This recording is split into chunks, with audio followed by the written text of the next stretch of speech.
예레미야 14장 1절에서 12절 말씀입니다. 구약성경 1073페이지, 72페이지 또는 73페이지가 되겠습니다. 예레미야 제14장 1절에서 12절 말씀을 찾으신 줄 알고 봉독하겠습니다.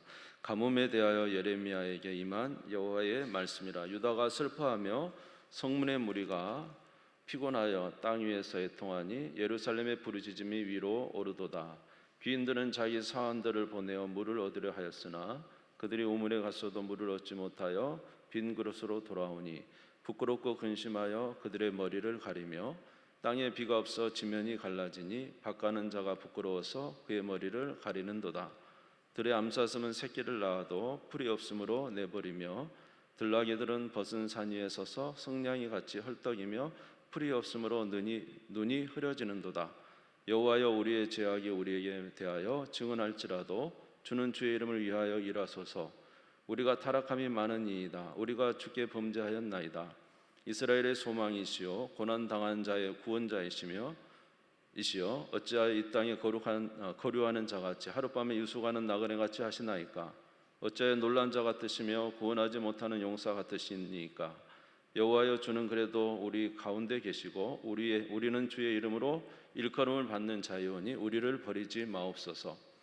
여호와께서 이 백성에 대하여 이와 같이 말씀하시되 그들이 어그러진 길을 사랑하여 그들의 발을 멈추지 아니하므로 여호와께서 그들을 받지 아니하고 이제 그들의 죄를 기억하시고 그 죄를 벌하리라 하시고, 여호와께서 또 내게 이르시되 너는 이 백성을 위하여 복을 구하지 말라. 그들이 금식할지라도 내가 그 부르짖음을 듣지 아니하겠고 번제와 소제를 드릴지라도 내가 그것을 받지 아니할 뿐 아니라 칼과 기근과 전염병으로 내가 그들을 멸하리라. 아멘.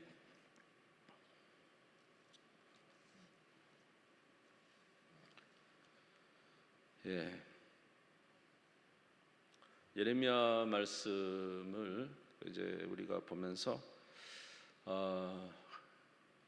우리가 이제 예수 그리스도를 통한 믿음의 그 은혜 아래 늘 거하며 감사하는 마음도 있지만은 특별히 예레미야를 통해서 우리의 신앙을 좀 점검해 보는 그런 일들이 참 많은 것 같습니다. 그래서 우리의 신앙, 진정한 신앙이 무엇인가라는 부분에서 우리 하나님께서 기뻐하시는 그러한 신앙을 가져야 되겠다라는 생각을 합니다.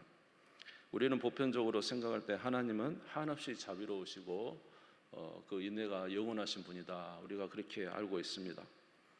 오늘 예레미야서 3장 12절에도 말씀을 보면은 이제 그런 내용이 있죠. 우리 같이 한번 읽어볼까요? 시작. 너는 가서 북을 향하여 이 말을 선포하여 이르라. 여호와께서 이르시되 배역한 이스라엘아 돌아오라. 나의 노한 얼굴을 너에게로 향하지 아니하리라. 나는 긍휼이 있는 자라. 너는 한없이 품지 아니하느니라. 여호와의 말씀이라. 우리 하나님은 선하시고 인자하심이 영원하신 하나님이시죠. 그래서 오늘 말씀에도 보면은 나는 긍휼이 있는 자다, 너를 한없이 품지 않는다, 이렇게 말씀을 하십니다. 이렇게 우리가 알고 있는 하나님이신데, 그런데 우리 하나님께서 오늘 예레미야서 제 14장에 보시면은 이제 더 이상 너희들의 기도를 듣지 않겠다, 너희들의 제사도 받지 않겠다, 너희들의 금식도 나는 받지 않겠다, 이렇게 말씀을 하십니다. 이게 의외의 하나님의 말씀이죠. 예레미야서 14장 오늘 12절에 보면은 맨 끝에 말씀입니다. 그들이 금식할지라도 내가 그 부르짖음을 듣지 아니하겠고 번제와 소제를 드릴지라도 내가 그것을 받지 아니할 뿐 아니라 칼과 기근과 전염병으로 내가 그들을 멸하리라. 하나님께서 인자와 그 자비가 참으로 크신 분인데, 오늘 말씀에 이스라엘 백성들이 이제는 너희들이 금식에도 내가 너희들의 부르짖음 듣지 않겠다, 너희들이 이제 아무리 제사를 번제를 드려도 소제를 드려도 내가 받지 않겠다, 오히려 칼과 기근과 전염병으로 내가 너희를 치겠다, 이렇게 말씀을 하십니다. 그 이유는 뭐냐면 이스라엘 백성들이 이제 신앙의 생활을 하나님께서 참으셨지만은 그 신앙의 생활이 너무 하나님 보시길 때 합당하지 않고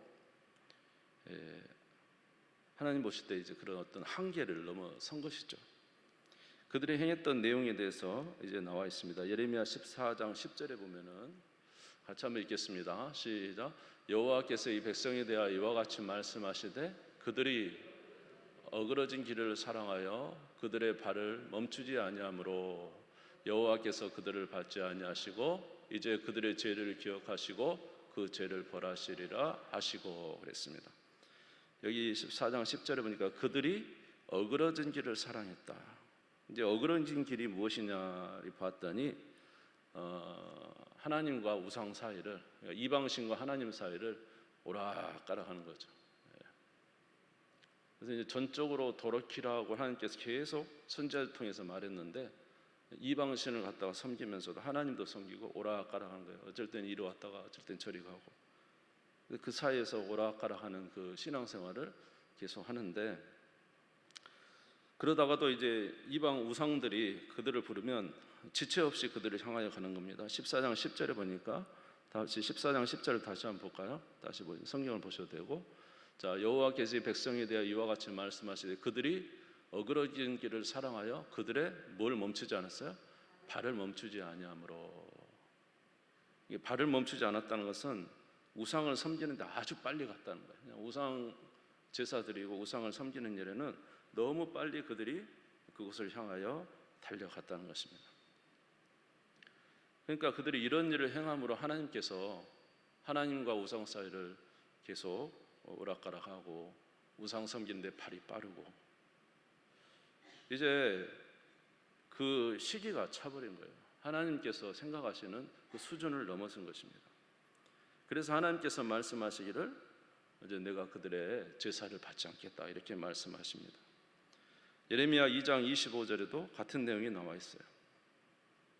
예레미야 2장 25절에도 보면 내가 또 말하기를 내 발을 제어하여 벗은 발이 되게 하지 말며 목을 가라게 하지 말라 하였으나 오직 너는 말하기를 아니라 이는 헛된 말이라 내가 이방신들을 사랑하였으니 그를 따라가겠노라 하도다. 하나님께서 발을 제어하라 그래도 제어하지 않고 이방신들을 따라갔다는 것입니다. 그래서 이제 하나님께서 그 진노를 이루시겠다고 했는데 이게 이제 얼마나 심하는가 하면은 예레미야 선지자가 하나님을 향하여 기도를 합니다. 그래도 선지자니까 중재적 역할로 하나님 이 백성을 긍휼히 여겨 주시라고 진노를 거두어 주시라고 그렇게 기도를 합니다. 자, 예레미야 14장 7절에서 9절을 한번 읽겠습니다. 예레미야의 이제 기도인데 한번 7절 9절 같이 읽겠습니다. 시작. 여호와여 우리의 죄악이 우리에게 대하여 증언할지라도 주는 주의 이름을 위하여 일하소서. 우리의 타락함이 많으니이다. 우리가 주께 범죄하였나이다. 이스라엘의 소망이시여 고난당한 때의 구원자이시여 어찌하여 이 땅에서 거류하는 자같이 하룻밤을 유숙하는 나그네같이 하시나이까. 어찌하여 놀란 자 같으시며 구원하지 못하는 용사 같으시니까. 여호와여 주는 그래도 우리 가운데 계시고 우리는 주의 이름으로 일컬음 받는 자이오니 우리를 버리지 마옵소서. 오늘 본문의 7절에서 9절이 이제 예레미야의 기도가 되겠습니다. 예레미야가 주여 우리는 죄를 범했을지라도 주는 주의 이름을 위해서 일하십시오. 우리는 하나님 앞에 범죄했어도 주는 주의 이름을 위해서 일하십시오. 7절에 그렇게 이야기하고 있어요. 8절에 보면 이스라엘의 소망이시고 고난당할 때 구원자이신 하나님, 우리를 구원해 주십시오. 어찌하여 우리를 구원하지 않습니까? 마치 나그네처럼 왜 이렇게 멀리 보십니까? 그러잖아요. 우리 하나님과 이스라엘 백성 사이는 어떤 관계죠? 나는 너희 하나님이 되고 너희는 내 백성이 되리라. 정말로 끊을래야 끊을 수 없는 그런 관계인데 지금은 마치 하나님이 나그네 같다, 하룻밤 유숙했다 떠나는 손님과 같은 자. 관계가 얼마나 멀어졌어요. 하나님 앞에 기도해도 하나님께서 꼭 어떤 자 누구처럼 나그네 같다, 전혀 힘을 쓰지 못하는 용사 같다. 왜 그러십니까? 주는 이스라엘의 소망이고 구원이시지 않습니까? 하면서 예레미야가 막 기도합니다. 그리고 또 뭐라고 기도하냐면은, 자, 9절을 다시 한번 읽을까요?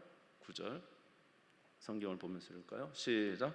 어찌하여 놀란 자 같으시며 구원하지 못하는 용사 같으시니까 여호와여 주는 그래도 우리 가운데 계시고 우리는 주의 이름으로 일컬음 받는 자여오니 우리를 버리지 마옵소서.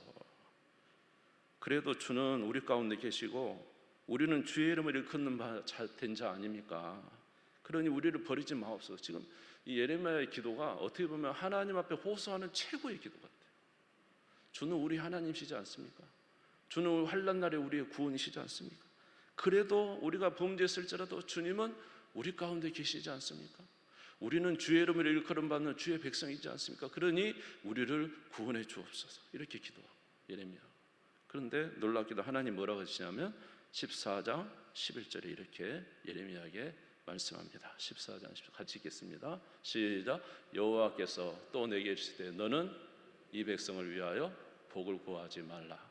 더 이상 구하지 말라는 거예요. 그러니까 하나님께서 이제 그 진노가 대단하신 것이죠. 이전과 같지 않은 하나님의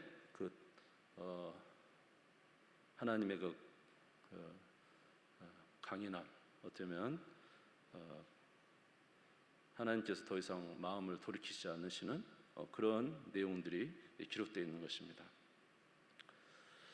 그리고 이러한 하나님께서 이제 이 백성이 유다 백성에게 진노하실 것에 대해서 말씀하시면서 그 전조로 이 땅에 유다 땅에 가뭄을 주십니다.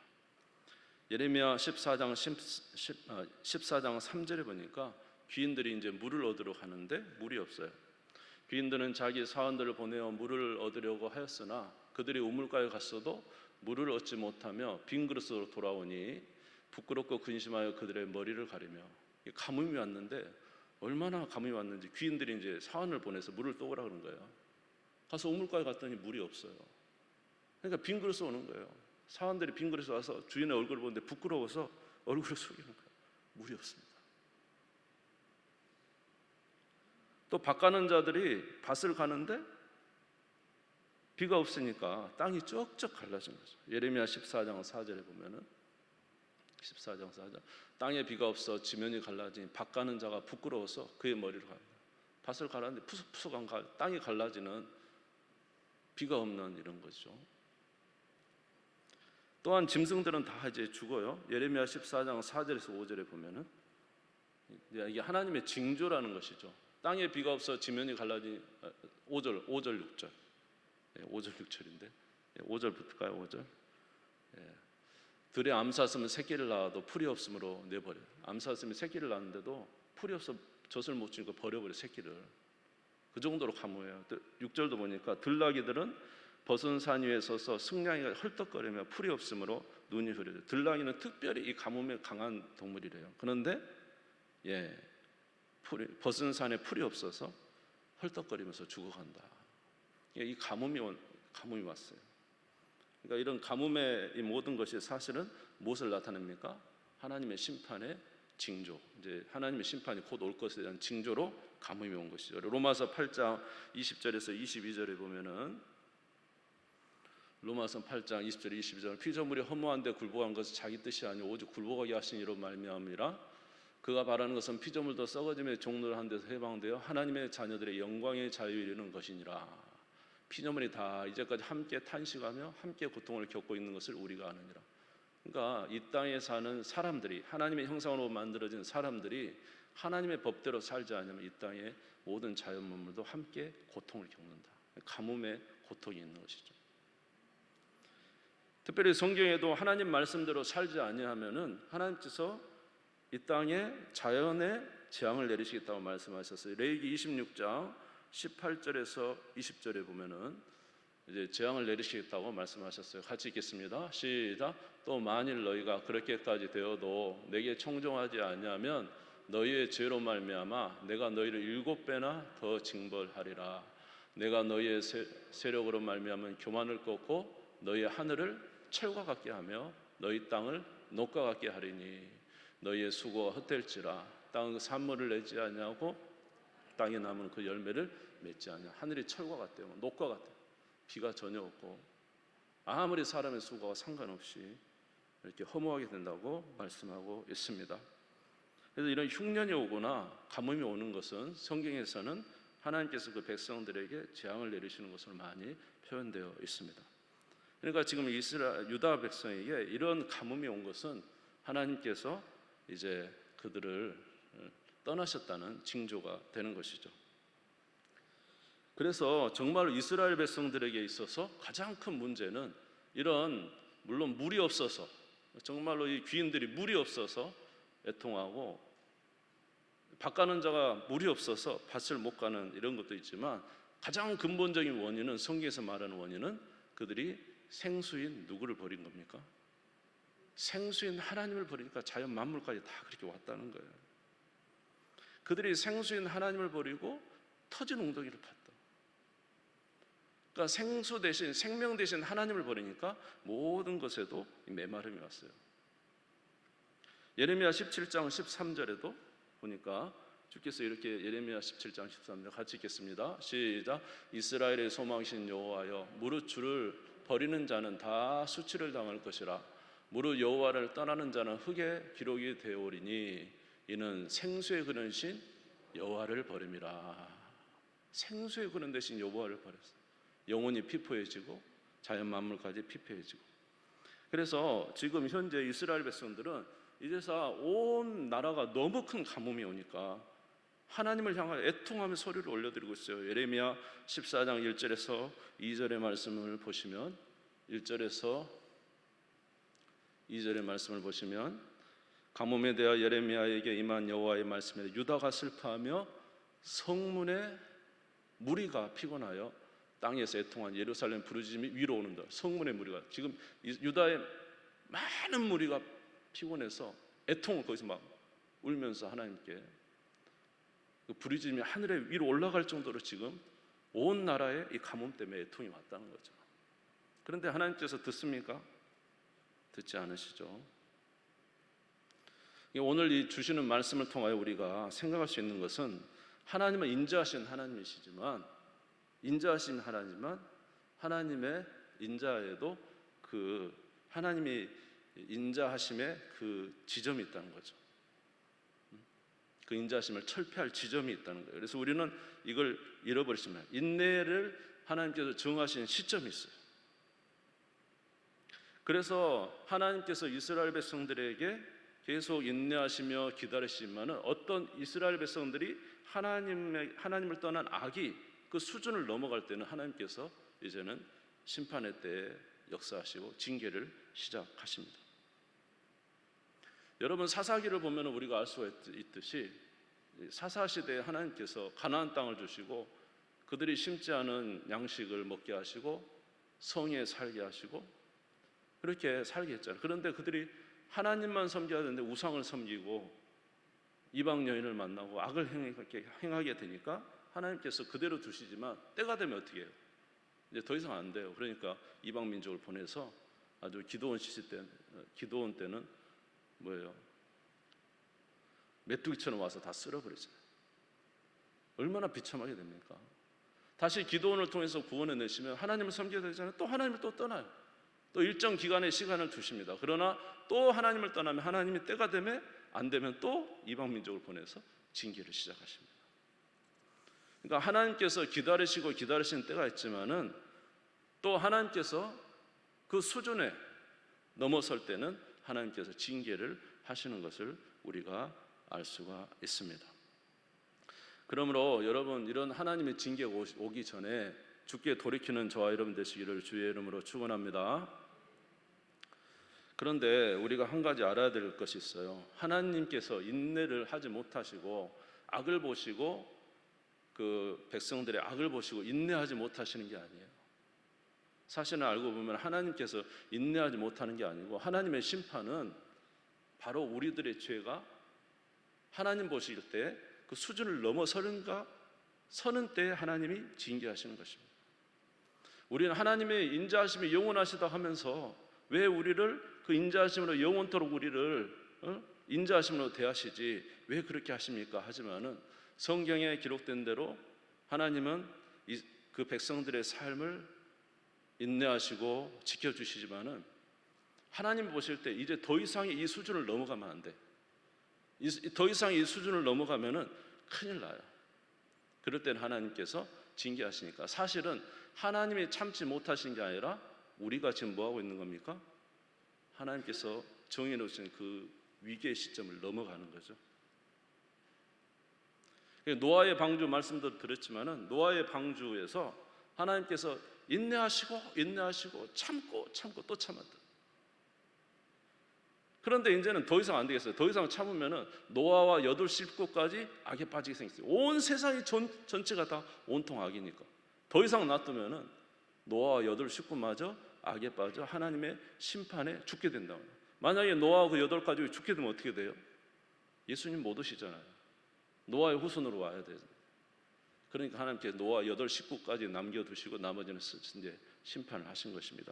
창세기 6장 5절에서 7절에 보시면은 그때 상황에 대해서 나와 있는 거죠. 창세기 6장 5절 같이 읽어보겠습니다. 시작. 여호와께서 사람의 죄악이 세상에 가득함과 그의 마음으로 생각하는 모든 계획이 항상 악할 뿐임을 보시고 땅에 사람 지으셨음을 한탄하사 마음에 근심하시고 이르시되 내가 창조한 사람을 내가 지면에서 쓸어버리되 사람으로부터 가축과 기는 것과 공중의 새까지 그리하리니 이는 내가 그것들을 지었음을 한탄함이니라 하시니라. 이제 더 이상 손쓸 수 없을 지경까지 가니까 하나님의 때에 심판을 하신 것입니다. 오늘 본문에 보면은 유다가 북이스라엘이 멸망하고 유다가 바벨론으로 멸망하는 것은 사실은 하나님께서 더 이상 그들을 참아내지 못하는 게 아니라 더 이상 참아서는 안 되는 순간까지 온 거예요. 그 우상을 섬기는 일이 아주 빈번하고 오락가락 하나님을 섬기고 우상을 섬기면서 하는데 중요한 것은 중심이 누구에게 있는 게 아니에요? 하나님께 있는 게. 하나님이 참아주면 또 우상한테 가고 또 하나님 우리를 구원해 주시면 또 기다려 또 우상한테도 가고. 마음에 보니까 이미 마음에 하나님에게 있으려는 마음이 없어요. 악에 달려가기 빠르고 그래서 그 마음에 이제 주님 모실 때 적정분량을 넘어서고 이렇게 가다가는 유다의 남은 진짜로 하나님을 섬기려고 했던 사람들마저 다 악에 빠지게 될 처지에 이르게 된 것입니다. 그래서 진노할 수밖에 없었던 것입니다.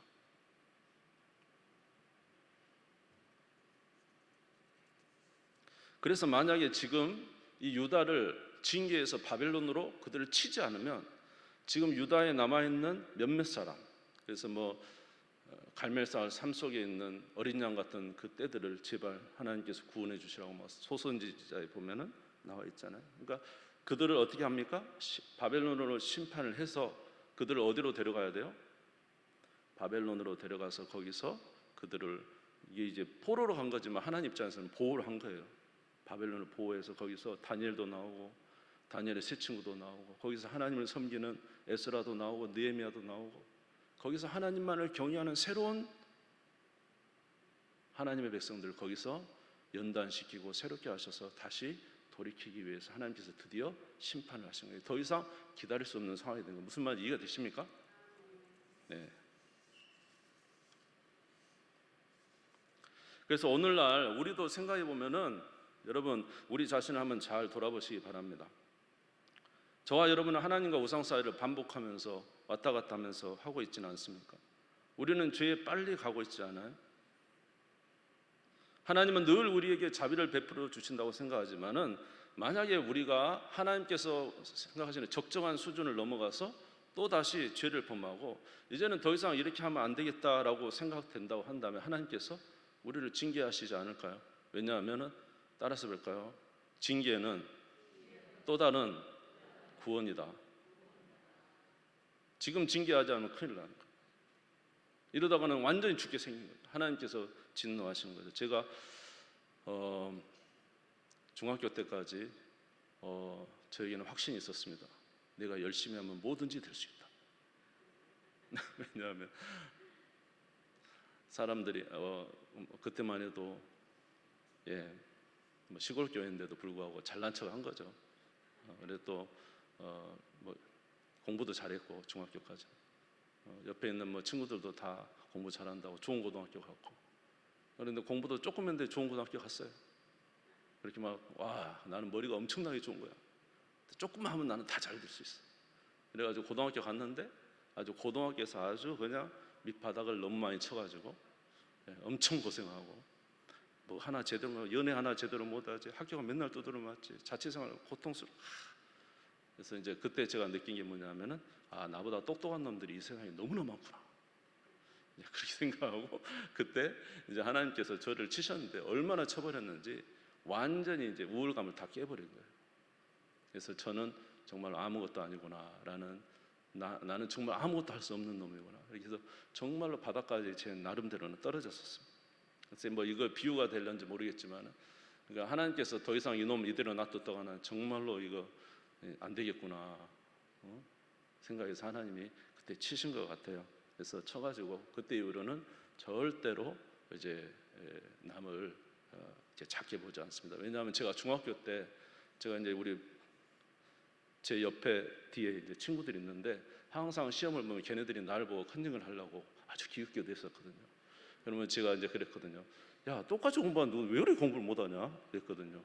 근데 내가 고등학교 갔는데 얼마나 공부를 잘하는지 내가 옆에서 막 이렇게 기웃기웃 하고 있으니까 그 친구가 나한테 와서 그러더라고. 야, 너 똑같이 공부하는데 왜 이렇게 시험 못 보냐? 그래서 내가 똑같은 말을 내가 들었어요. 내가 그런 사람이 될 수 있구나. 여러분, 우리 교만이 극치에 달하고 뭔가 교만이라든지 죄악이라든지 어떤 것든지 극치에 달하면은요, 하나님께서, 우리는 괜찮다고 생각할지 모르지만 하나님께서 우리를 치십니다. 왜냐하면 그래서 그걸 깨져야 되니까, 그래야 살 수 있으니까 하나님께서 그렇게 하시는 거죠. 우리의 죄악도 마찬가지예요. 하나님과 세상 사이로 오락가락 하면서도 아주 잘 살아요, 교묘하게. 그런데 옛날에는 그렇게 우상을 섬기면 안 된다고 마음에 정말로 이 경각심을 가지고 그렇게 했던 우리가 나도 모르게 나중에 보니까 이제 뭐 왔다 갔다 해도 상관없어. 그래서 세상을 살아도 상관없고 뭐 이렇게 살아도 상관없어. 나도 모르게 이제 마음이 담대해진 것이죠. 하나님은, 저와 여러분은 잘 모르지만 하나님 알고 계시잖아요. 그렇죠? 만약 그 수위가 넘어간다면 하나님께서 어떻게 하셔야 돼요? 놔둘까요? 치셔야 되죠. 그래서 우리를 깨야 되죠. 다시 누구에게로 돌아오도록? 하나님께 돌아오도록 그렇게 하셔야 되는 것입니다. 오늘 이스라엘 백성들이 그런 상황이 된 것입니다. 그래서 하나님께서는 이제 이스라엘 백성들을 치고 그래서 다시 새로운 거룩한 백성을 만들기를 원하고 계시는 것입니다. 사랑하는 성도 여러분, 주님 앞에 늘 서는 우리 모두가 되시기를 주의 이름으로 축원합니다. 하나님이 인자하심이 없어서 참는 것이 아니라, 참지 못하시는 것이 아니라, 그래서 징계하시는 것이 아니라, 하나님이 징계하신 것은 우리로 주 앞에서 진정한 주님의 백성으로 살게 하기 위해서 하나님께서 징계하십니다. 만약에 그 적정한 수준을 넘어가면 이제 어쩌면 영원토록 돌아오지 못할 수도 있어요. 그렇기 때문에 하나님께서 징계하시는 것이고, 그래서 주의 품으로 돌아오게 하시는 것입니다. 주 앞에서 살아가는 우리가 되시기를 주님의 이름으로 축원합니다. 오늘 저와 여러분 가운데 혹시라도 하나님이 지금도 참고 계시는구나, 나를 지금 참고 계시는구나, 이제 더 이상은 아니다, 하나님께서 이렇게 말씀하시되 빨리 돌이키는 게 좋지 않겠어요? 돌이키지 않으면 징계를 맞고 돌이켜야 됩니다. 징계를 하나님께서 결정하시면, 오늘 보십시오. 하나님께서 결정하시면 예레미야가 기도해도 소용없습니다. 주는 우리 하나님이시지 않습니까? 주는 우리 가운데 계시지 않습니까? 주는 우리의 구원이시지 않습니까? 그렇게 말해도 아니야, 너는 이미 경계선을 넘었어. 그리고 하나님께서 얼마든지 저와 여러분에게 그렇게 할 수 있다. 오늘 이 세상의 사회와 모든 순간에도 마찬가지예요. 오늘날의 교회와 사회가, 우리 사회에서의 이런 모습들이 우리는 괜찮겠지라고 할 수 있겠지만은, 글쎄요, 하나님께서 그 때를 정하신다고 한다면은 우리는 결코 피할 수 없는 자가 될 것입니다. 그래서 하나님께서 이 세상을 끝까지, 우리 하나님은 끝까지 기다리시는 하나님이에요. 아멘. 그 가나안 땅을 여호수아가 점령할 때도 하나님께서 그 시간까지 기다린 거예요. 왜냐하면 가나안 땅에 그 죄악이 관영할 때까지 하나님 기다리셨다 그랬거든요. 그래서 가나안 땅에 그 백성들이 악이 충천할 때 이제 드디어 여호수아를 통해서 치신 것이죠. 마찬가지예요. 지금도 하나님 끝까지 기다리세요. 왜? 이 세상에 있는 단 한 영혼이라도 누구에게 돌아오기를? 하나님께 돌아오기를 원하시기 때문에 기다리십니다. 어쩐지 그들이 구원받도록 기다렸어요. 그러나 더 이상 안 된다, 이제는 끝이다 할 때는 예수님께서 이 땅에 오셔서 이 세상을 심판하시고 그 백성들을 구원하셔서 하나님 나라로 데려가신 줄로 믿습니다. 그러므로 주 앞에서 믿음으로 굳게 서는 우리가 되기를 바라고, 오늘날 주께서 우리에게 자비를 베풀어 주실 때 주께서 원하시는 믿음의 자리로 가는 것이 지혜인 줄 믿습니다. 할렐루야. 그렇게 주 앞에 살아가는 우리 모두가 되시기를 주님의 이름으로 축원합니다. 주님, 세 번 부르짖고 다 같이 기도하겠습니다.